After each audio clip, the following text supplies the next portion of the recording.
Skip it up and that up. Now this story, I would say, would be considered old news. All right, it's a couple weeks old. The reason I hesitated to talk about it is, one, I wanted to make sure that it was actually accurate, because if I posted a video regarding a fake news article, I would never hear the end of it. And the reason why I want to talk about it now, even though it is old, is that it doesn't matter that it's old. I would probably want to talk about this if this news story was a year old, because it's still about human nature, fanboyism, and it would remain relevant forever. So once I found out it was accurate, once I found out it was true, I knew I had to talk about it. And literally, I would say almost every day on Twitter, I forgot to mention this, someone would say, hey, Rich, you're going to talk about this story? Hey, Rich, you're going to talk about this story? So I'm like, all right, fine. Now that I know it's true and I'm really interested in talking about it, let me discuss it today because it's worthwhile to talk about. Sorry about the whole pre-ramble here, but I had to explain it. So these two Russian guys, okay, who used to work together, their names are Alexander Trofimov, he was about 37 years old, and his buddy Evgeny Lylin. They stayed in touch even after they worked together. They were buddies, okay, and they would hang out from time to time. Well, they went out, got some drinks, and Alexander ended up killing his friend Evgeny. All right, he hit him over the head a couple times, he killed him, and even after he hit him over the head and killed him, he ended up stabbing him 11 times. Holy shit, right? So you must be thinking, man, what is this over? Did he owe this guy money? Did he owe this guy Alexander money and he didn't pay up? Did this guy screw around with Alexander's wife? Like, what the hell happened? What could have made him so angry? It had to be, I bet he was cheating. I bet this guy was screwing around with Alexander's wife, right? No. No. Obviously you saw the title, so you know what it's about.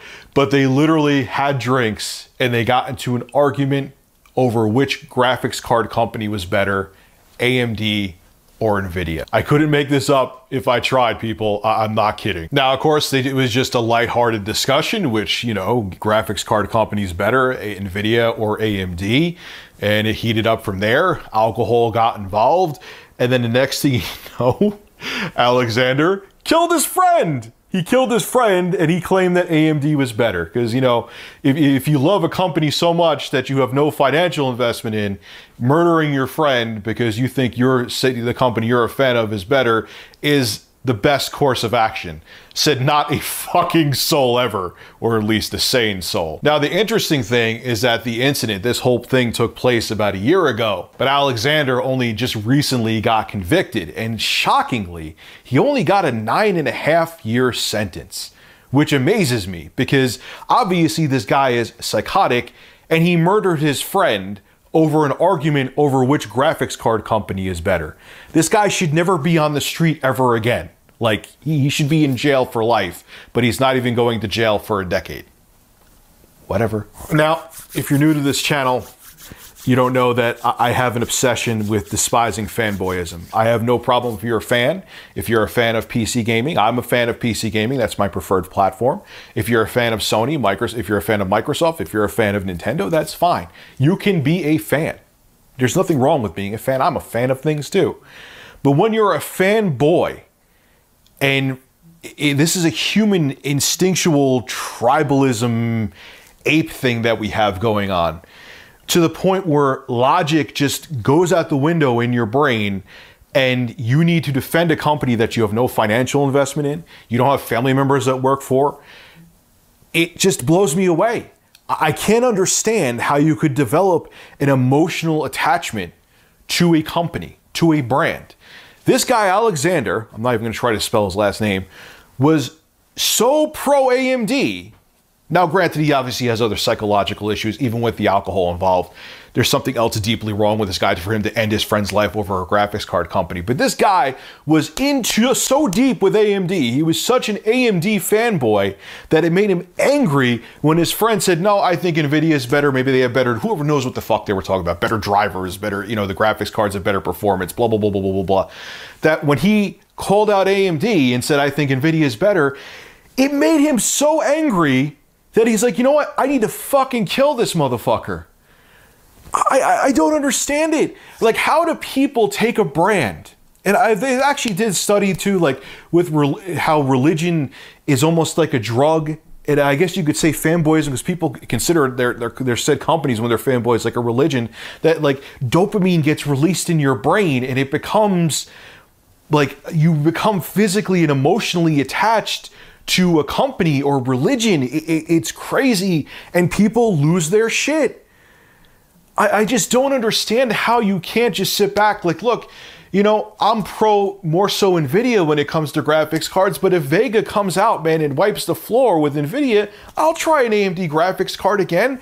I wouldn't like say I was talking to Mundane Matt and Mundane Matt was more pro AMD. I wouldn't like want to beat the shit out of him because I like Nvidia more. I'd be like, hey, Matt, you got some good points. I disagree, or maybe I will agree when Vega comes out. Hey, you know, you like AMD more, I like Nvidia more.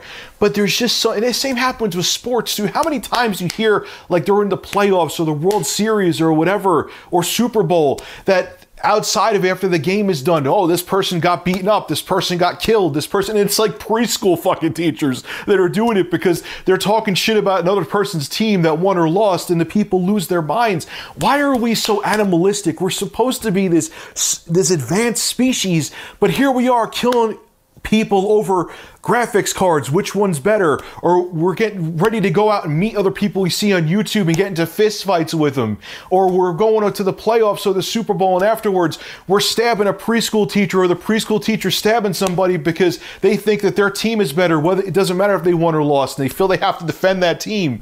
Like, what is going on? Like, I feel like sometimes we might as well just be monkeys picking fucking lice off each other. It's just brands, people. It's just products. They do nothing for your, it's something to enjoy, and beyond that, they do nothing for your life.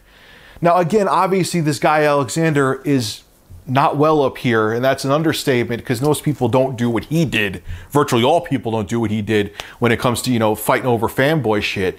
But it's there all around, man. Same with political parties too, Republicans, Democrats, so on and so forth. People will just, they feel like they have to, even if they don't agree with something that their party's about, they'll still pretend to agree with it just because they want their party to accept them. It's like, think, have objective thought, think for yourself, and I don't know. But that's one of the biggest weaknesses of humanity and human nature, man, is that we just take brands and political affiliations and religion too far. We identify with it to the point that we'll physically hurt someone to defend it. It sucks, and I wish we evolved beyond it, but I think we may never. This is Richard Review Tech USA signing out. Please don't kill someone because you like one brand better than another. Please don't.